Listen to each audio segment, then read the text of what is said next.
성경을 통해서 알 수 있는 건 하나님의 말씀을 듣고 또 믿음으로 삶을 살아가는 사람들, 이런 사람들에게서 결국 삶의 소원이 있다면 자기를 통해서 하나님의 뜻이 이루어지기를 바라고, 그리고 또 하나님의 역사가 이루어지기를 바라는 것입니다.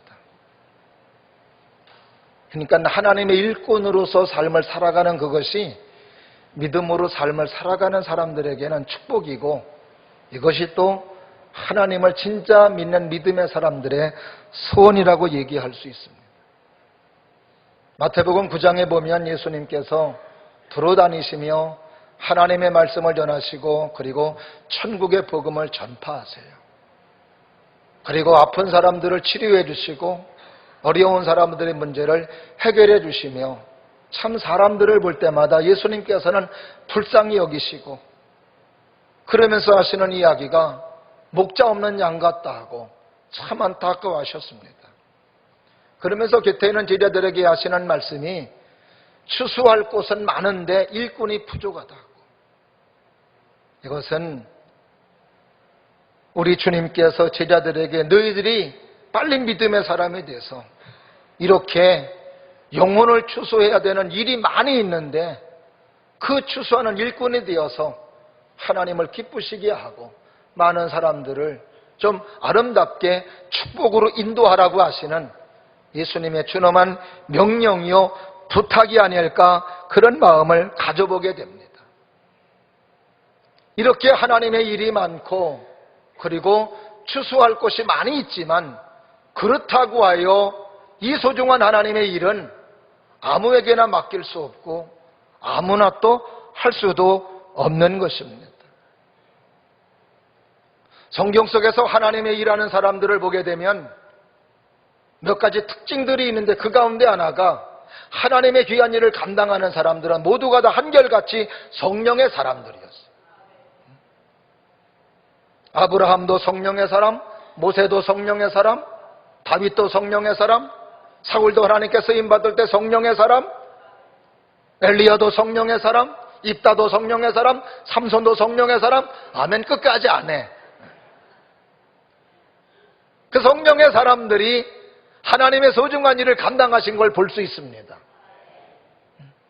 왜냐하면 성령은 하게 하시는 분이고, 내 힘으로 할 수 없는 일들을 하나님의 힘으로 하게 하셔서, 그래서 따라 하십니다. 보혜사 성령, 보혜사 성령.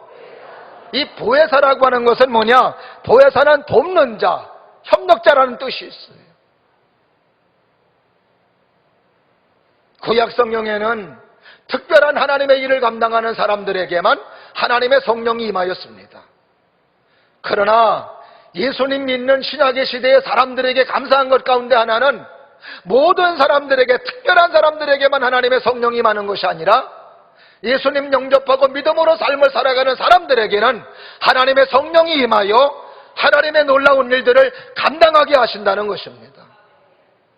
저는 바라기는 여러분 모두가 다 성령 받으시고 성령 충만하셔서 하나님의 일꾼으로서의 삶을 살아갈 수 있기를 주의 이름으로 축원하며, 그래서 인생 마지막 때에 하나님 앞에 갔을 때 잘하였도다 충성된 종아, 네가 작은 일에 충성하였음에 네 주인의 즐거움에 참여할지어다 라고 하는 하나님의 칭찬과 예수님의 칭찬 들을 수 있는 주님의 사람들, 믿음의 사람들이 될 수 있기를 축복합니다.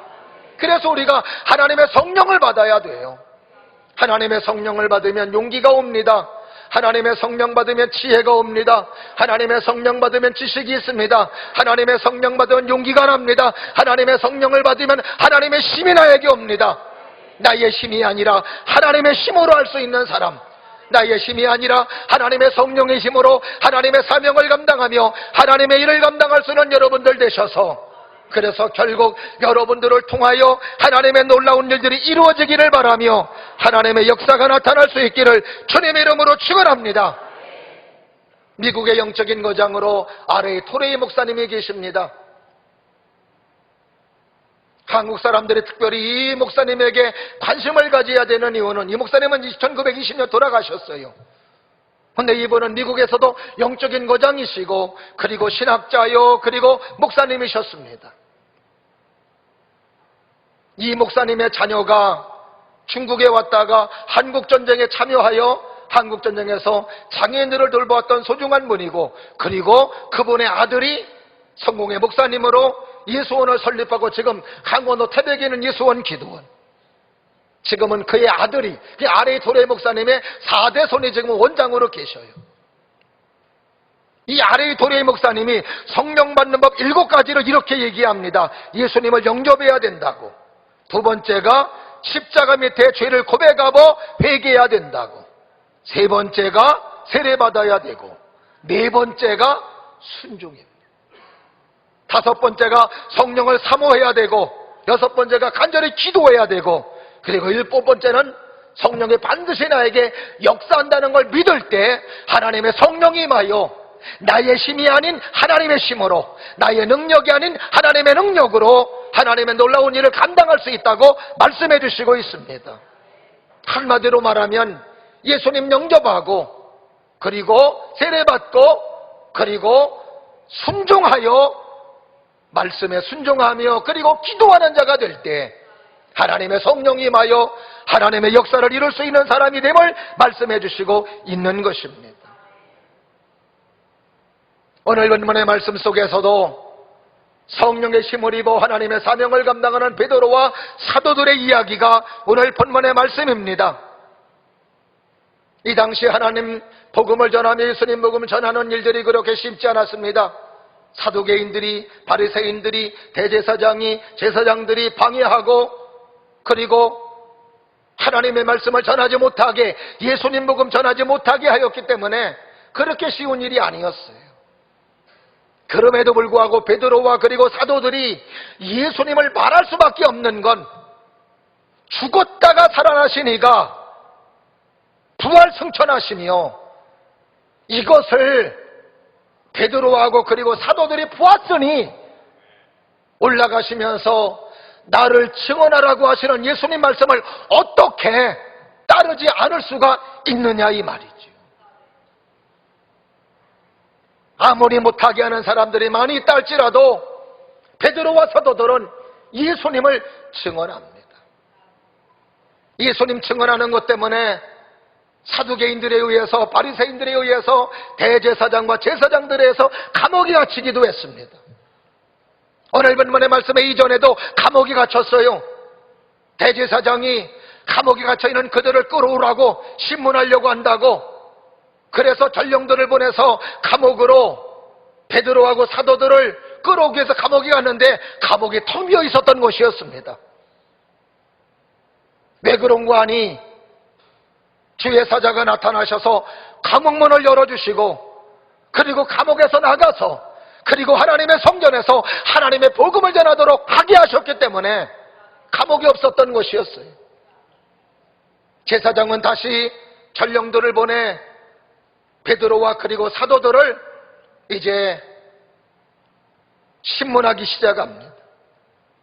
왜 전하지 말라는 예수님의 복음을 전하게 되었느냐고 그랬더니 거기에 대한 대답이 오늘 본문의 말씀입니다.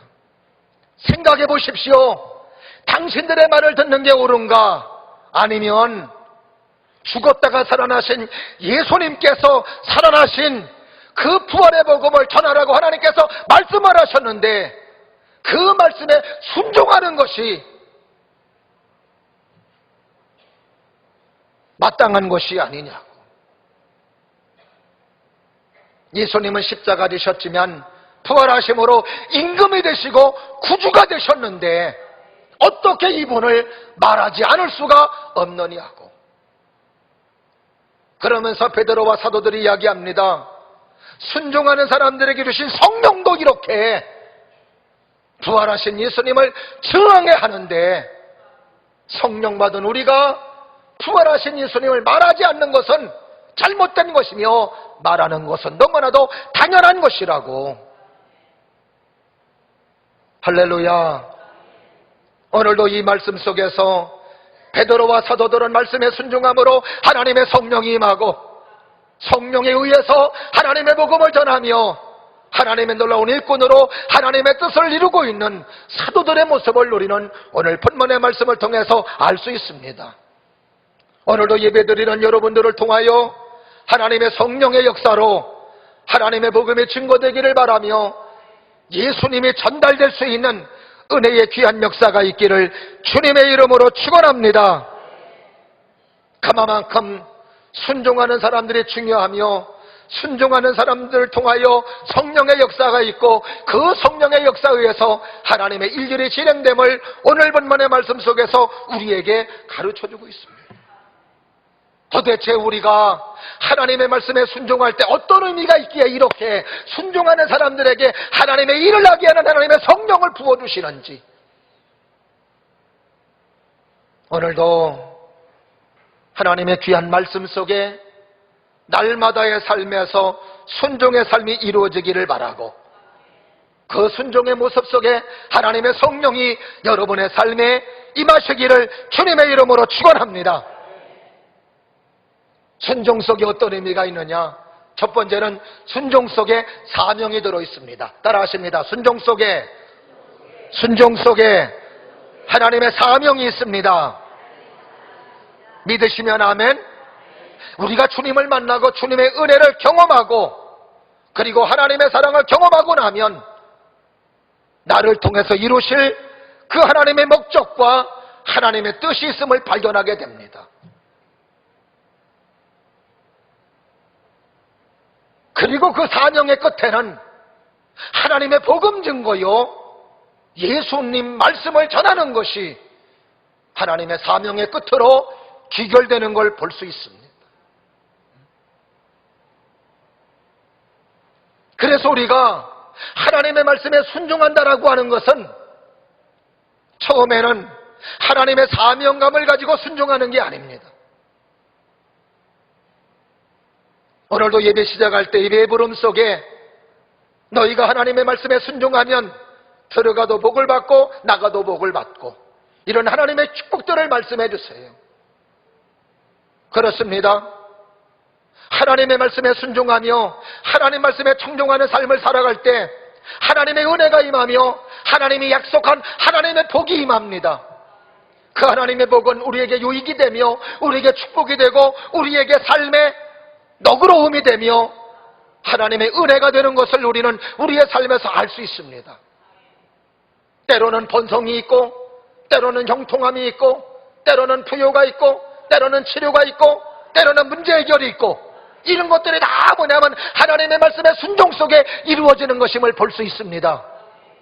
그런데 하나님께서 이런 말씀의 순종을 통하여 이렇게 은혜 받고 복 받고 그리고 우리의 삶의 영통과 하나님의 축복은 열려지는 삶에 되어지게 될 때 하나님께서는 또한 이런 과정 속에서 하나님의 일들을 맡기시고 하나님의 사명을 감당하게 하신다는 것이죠.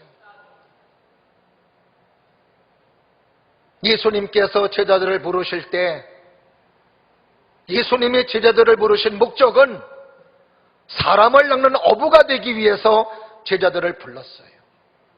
그러나 부름받은 제자들은 그걸 이루기 위해서 예수님을 따른 게 아니었습니다. 예수님을 통해서 자기에게 주어질 많은 세상의 유익들을 얻기 위해서 예수님 따라갔던 것을 우리는 제자들의 모습을 통해서 알 수 있습니다. 근데 예수님 십자가 달려 돌아가심으로 말미암아 자기들의 꿈과 자기들의 소망이 산산조각 나버렸습니다. 그래 떠나갔어요. 모든 것이 끝났다고. 근데 부활하신 예수님 다시 찾아오셨죠. 부활하신 예수님 만나고 제자들은 다시 한번 예수님 말씀을 듣고 그리고 예수님 원하는 모습으로 이제는 삶이 전개되어져 갑니다. 부활하신 예수님께서 승천하시면서 하시는 말씀, 너희는 모든 족속으로 제자를 삼고 아버지와 아들과 성령의 이름으로 세례를 주고 내가 너에게 분부한 모든 것을 가르쳐 지키게 하라. 내가 세상 끝날까지 너희와 함께 있으리라. 이런 말씀을 들으며 그들은 아하, 우리를 부르신 목적과 하나님의 사명이 있음을 깨닫게 되는 것이죠. 사도행전 1장 4절과 5절 말씀에서 예수님께서 제자들에게 이런 말씀을 하십니다. 사도와 함께 모이사 그들에게 본바 이르시되 예루살렘을 떠나지 말고 내게서 들은 바 아버지께서 약속하신 것을 기다려라. 요한은 물로 세례를 베풀었으나 너희는 몇 날이 못되어 성령으로 세례를 받으리라 하셨느니라. 제자들은 이 말씀을 듣고 처음에는 자기들의 유익을 따라 예수님을 따라왔지만 부활하신 예수님 만나고 그리고 예수님께서 말씀하신 말씀에 귀를 기울이는 것입니다. 그리고 예수님이 부탁하신 대로 예루살렘 떠나지 아니하고 마가다락과 열심으로 기도하였을 때에 그들에게는 하나님의 성령이 임하였던 것입니다. 그리고 사도행전 1장 8절 말씀에서 하나님의 성령이 임하시면 어떤 일이 벌어질 것임을 예수님은 미리 말씀하시죠. 오직 성령이 너희에게 임하시면 너희가 권능을 받고 예루살렘과 유다와 사마리아와 땅 끝까지 이르러 내 증인이 되리라. 할렐루야. 사람이 가치 있는 삶이 되며 가치 있는 사람이 되려면 나를 통해 하나님의 뜻이 이루어져야 돼요. 하나님의 뜻이 없고 하나님의 섭리가 없다면 나의 삶은 아무 의미 없습니다. 하나님의 영광이 드러나야 되고 하나님의 뜻이 이루어져야 돼요.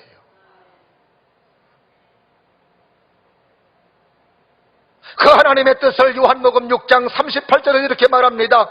나를 보내신 이의 뜻은 내게 주신 자 중에 내가 하나도 잃어버리지 아니하고 마지막 날에 다시 살리는 이것이니라.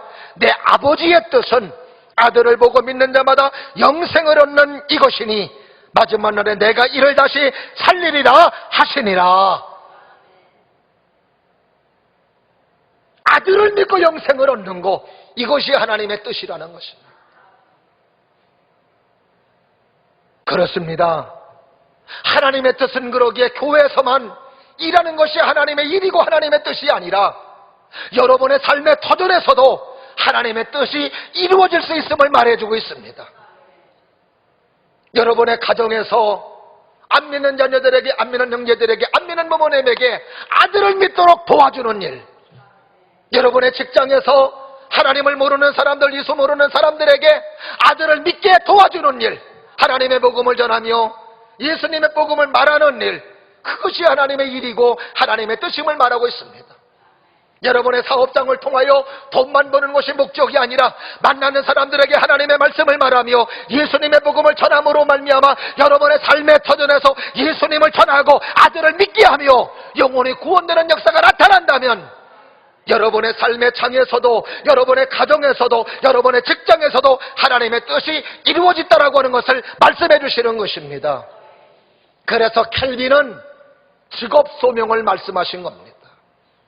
우리의 삶의 터전을 누가 주셨다고요? 하나님이 주셨다고요. 그 하나님이 주신 삶의 터전에서 하나님의 사랑을 실천하며 하나님 말씀에 순종하며 내가 믿는 예수님을 말하며 내가 믿는 하나님을 전파하는 것, 이것이 바로 우리의 삶의 장에서 해야 될 사명이며 소명임을 말씀해 주시고 있습니다.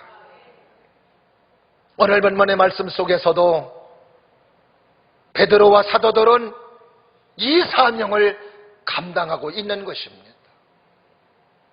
그러므로 사랑하시는 여러분, 내가 하나님의 말씀에 순종한다라고 하는 것은 나와 하나님과의 관계만이 아니에요.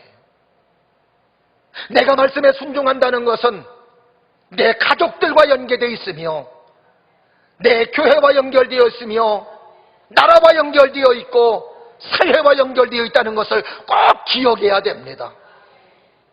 내가 하나님의 말씀에 순종할 때 나만 하나님의 축복의 사람이 되는 것이 아니라 내 가정도 축복이 되며 우리 사회도 축복의 사회가 되며 내 나라도 축복의 나라가 될 수 있다는 사실, 그 어떤 공동체에게는 하나님의 큰 축복의 밑그림이 그려질 수 있다는 것을 기억하며 말씀에 순종해야 될 줄로 믿으시면 아멘.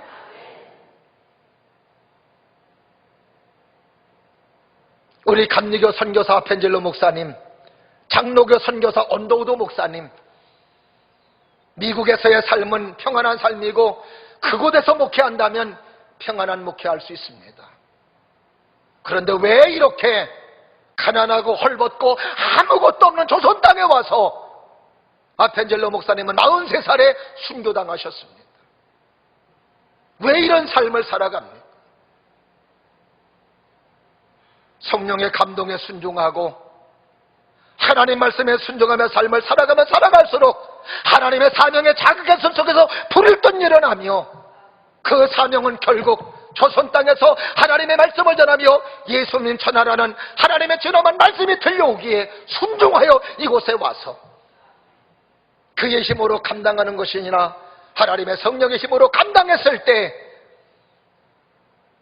조선 땅이 하나님의 축복의 땅이 되고 하나님의 은혜의 땅이 되고 이렇게 한국교회가 세워졌으며 세계에서 괄목할 만한 성장을 이루며 관심의 대상이 나라가 되고 관심의 대상이 한국교회가 되었다는 것,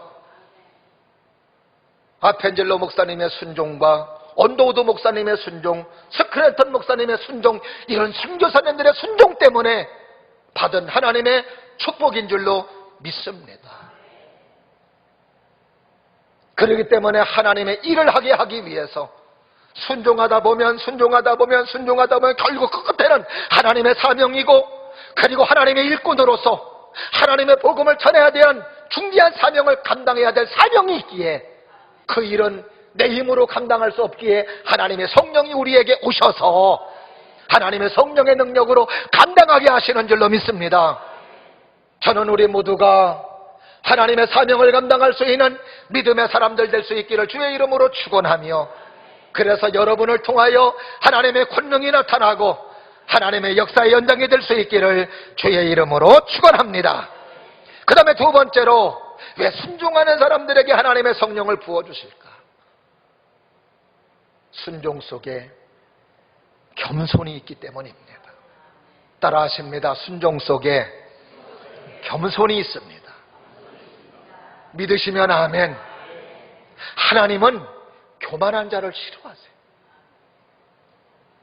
하나님은 겸손한 자에게 은혜를 주시는 것입니다. 하나님을 섬기는 우리의 삶은 내가 기준이 아닙니다. 하나님의 기준이 돼야 돼요. 내가 섬기는 예수님이 기준이 돼야 됩니다.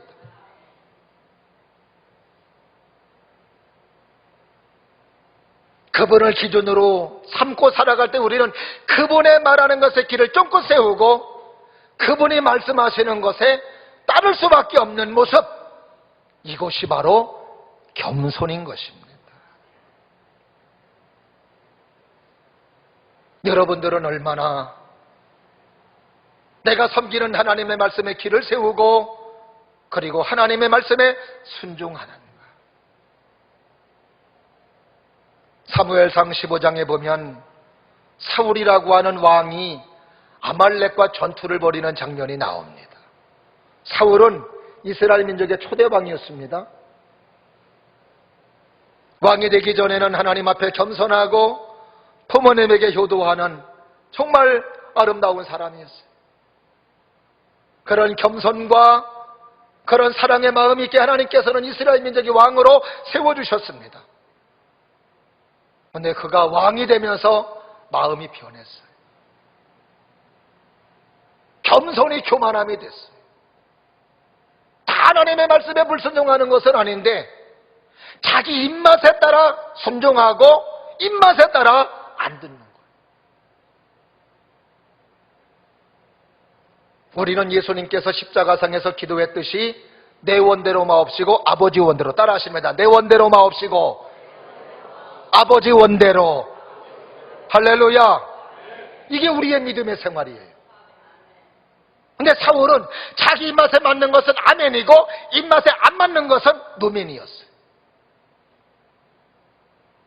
하나님께서 아말렉과의 전투에서 아말렉 사람들을 다 죽이라고 그랬습니다. 그리고 전리품도 하나도 갖지 말라고 그랬습니다. 원래 전쟁도 이기면 거기는 노예로 삼고 그리고 좋은 물건 갖잖아요. 근데 그거 하지 말라는 거예요. 하나님께서 아말렉 사람들을 다 이기게, 이스라엘 사람을 이기게 해주시는데 살려두지 말라는 것이었어요. 왜? 이스라엘 민족이 몇백 년 전에 이스라엘 민족이 애굽에서 나와서 가나안 땅 들어갈 때 그때 이스라엘 민족을 괴롭혔어요. 괴롭힌 것을 하나님 기억하고 계시다가 몇백 년 지나고 났는데 하나님께서 그 죄의 대가로 지금 아말렉 사람들을 진멸하는 것이었어요. 죄는 무서운 거예요.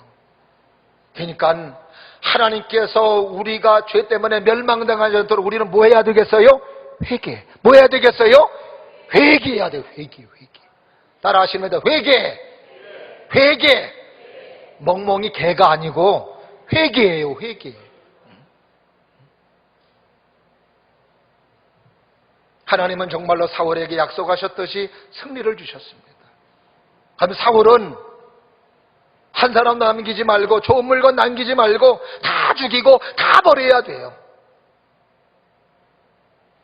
근데 우선 왕을 살리는 거예요. 강한 나름대로 왕을 살려서 자기 앞에 무릎 꿇게 하고 싶은 그런 통기함을 맛보고 싶었나 봅니다. 근데 사실 하나님은 왕도 죽이고 모든 자를 다 죽이라고 그랬어요. 근데 사울은 좋은 짐승, 좋은 양떼, 좋은 소, 좋은 염소 이건 버리지 않고 살려뒀어요. 사무엘 선지자가 왔습니다. 이게 어찌된 일입니까? 왜 짐승들 남겨두지 말라고 그랬는데 왜 남겨두었습니까? 그랬더니 사울이 하는 이야기가 이건 하나님 앞에 예배 드리려고 제물로 쓰려고 남겨둔 것입니다. 그때 사무엘 선지자가 그렇게 말하는 사울을 책망할 때 이렇게 책망합니다. 사무엘이 이르되 여호와께서 번제와 다른 제사를 그의 목소리에 청종하는 것을 좋아하심같이 좋아하시겠나이까? 순종의 제사보다 낫고 듣는 것이 순양의 기름보다 나으니 이는 거역하는 것은 점치는 죄와 같고 완고한 것은 사신 우상에게 절하는 것과 같음이냐. 왕이 여호와의 말씀을 버렸으므로 여호와께서도 왕을 버려 왕이 되지 못하게 하셨나이다. 여러분, 말씀에 불순종하는 게 우상 숭배하는 것과 똑같다는 거예요. 말씀 순종이 점치는 사람에게 가서 점치는 것하고 똑같다고 말해주고 있습니다. 그만큼 말씀 순종이 큰 불의이며 그리고 하나님 앞에 죄가 된다는 걸 말씀해 주시고 있어요. 그러면서 사울은 하나님의 영이 떠나고 말아요.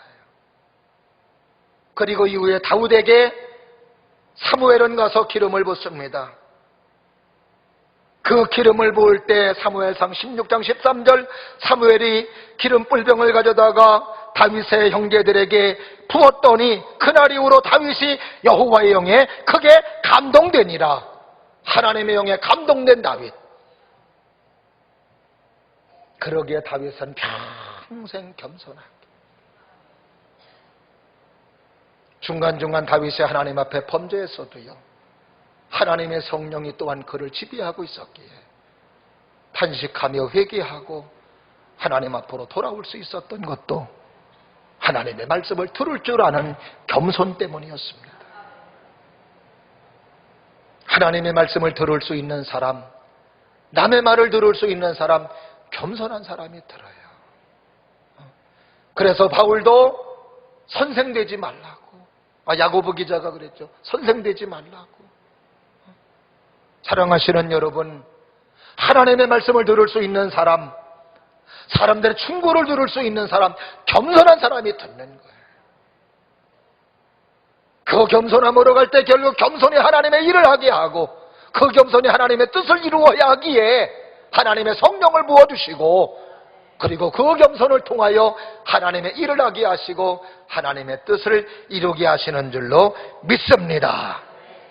마지막으로 순종 속에 어떤 의미가 있기에 성령을 부어주시는가? 순종 속에 헌신이 들어있어요. 따라 하십니다. 순종 속에 헌신이 들어있습니다. 믿으시면 아멘.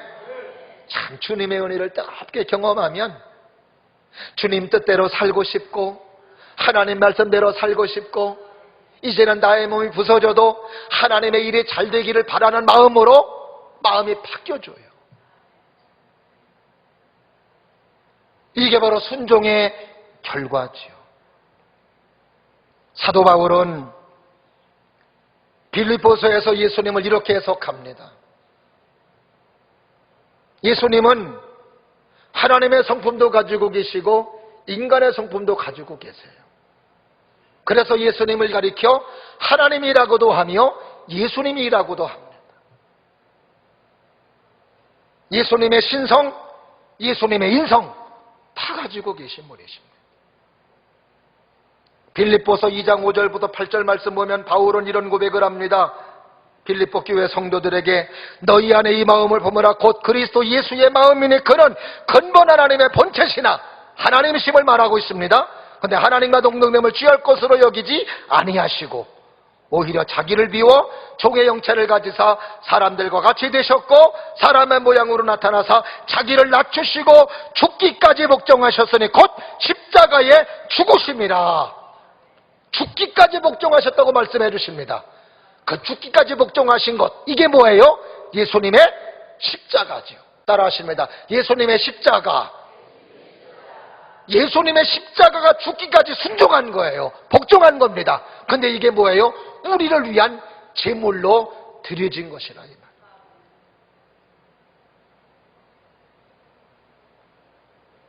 2000년 전에 예수님께서 칼보리 언덕에서 우리를 위해서 제물이 되심으로 이제 우리는 더 이상 하나님 앞에 나올 때 제물 드리지 않습니다. 지금은 제물 드리지 않고 뭐 해요? 하나님 앞에 예배 드립니다. 따라하십니다. 예배. 구약의 백성들은 제사 드릴 때마다 두려움으로 드리는 겁니다. 왜? 하나님의 용서해 주지 아니하면 두려워 떨 수밖에 없는 거예요. 대제사장이 성소에 들어갈 때 핏사발 들고 들어갔을 때 하나님이 용서해 주지 아니하면 이스라엘 민족은 끝이니까 늘 제사를 드릴 때마다 마음을 졸일 수밖에 없습니다. 그러나 오늘도 우리가 드리는 예배는 이미 벌써 예수님께서 칼보리 언덕에서 제물 되셨습니다. 믿는 순간 우리는 구원받았어요. 그래서 예배 드리는 사람은 뭐하냐? 구원의 감격과 구원의 감격으로, 구원의 기쁨으로, 할렐루야, 감격과 기쁨으로, 따라하십니다. 감격과 기쁨으로. 구원의 감격이 여러분에 있기를 바랍니다. 구원의 즐거움이 여러분에 있기를 주의 이름으로 축원합니다. 그래서 예배는 구원의 감격으로 예배를 드리고 구원의 기쁨으로 예배를 드리라. 이미 구원을 이루어셨으니 즐겁고 감사함으로 하나님을 찬송하는, 그래서 우리가 예배할 때 박수치기도 하고 기쁨으로 찬송하는 것입니다. 그런데 하나님 앞에 예배를 드릴 때 로마서 12장 1절 말씀에서 바울은 예배를 드릴 때 예배드리는 사람이 어떤 모습으로 예배드려야 됨을 우리에게 가르쳐주고 있습니다. 뭐라고 그러느냐? 로마서 12장 1절 그러므로 하나님의 자비하심으로 너희를 권하노니 너희는 하나님이 기뻐하시는 거룩한 산제물로 드려라. 이것이 너희가 드릴 영적 예배니라. 이제는 너희가 산제물이 되리라는 거죠.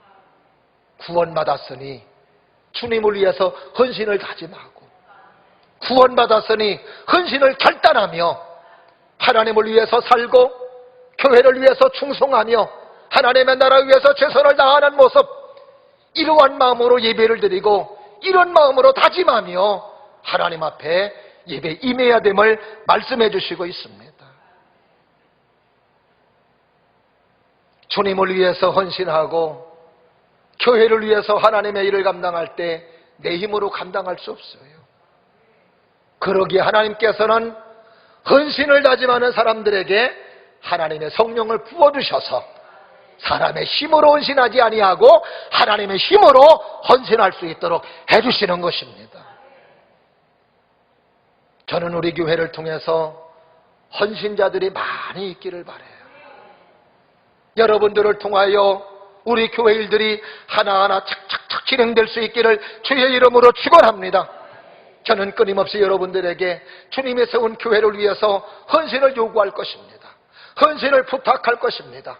순종하는 사람들에게 헌신하며, 그리고 헌신하고자 할 때 하나님의 성령이 여러분에게 임하셔서 여러분의 힘으로 감당하는 것이 아니라 하나님의 힘으로 감당할 수 있도록 해주시는 줄로 믿습니다. 헌신을 다짐하고 헌신해 본 사람들은 알아요. 하나님의 성령께서 역사하신다는 것을. 하나님의 성령이 채워주시고 하나님의 성령이 은혜를 주시고 하나님의 성령께서 할 수 있도록 해주신다는 것을 헌신을 결단하며 순종하는 사람들에게 임하신 성령을 경험하는 줄로 믿습니다. 이런 경험이 우리 교우들에게 넘칠 수 있기를 주의 이름으로 축원합니다. 그렇습니다.